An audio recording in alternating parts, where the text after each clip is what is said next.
নমস্কাৰ সকলোকে শুভ দুপৰীয়া জনাইছোঁ।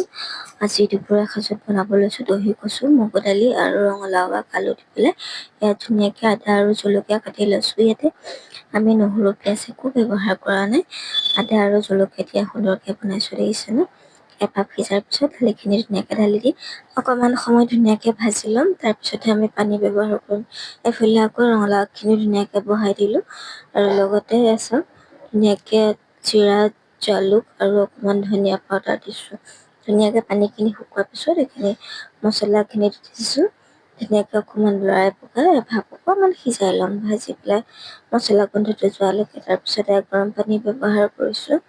গৰম পানী দি ঢাকোন মাৰি দিছোঁ, দি পেলাই খুব সুন্দৰকৈ 10-15 মিনিটমান উতলাইছোঁ। 10-15 মিনিট তাৰপিছত মোৰ ৰঙালাও ভাজিও ৰেডি হৈ গ'ল খুব সুন্দৰকৈ।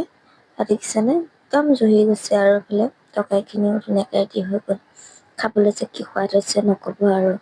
নহৰু পিঁয়াজ নিদিলেও খাবলৈ বৰ সোৱাদ হয়।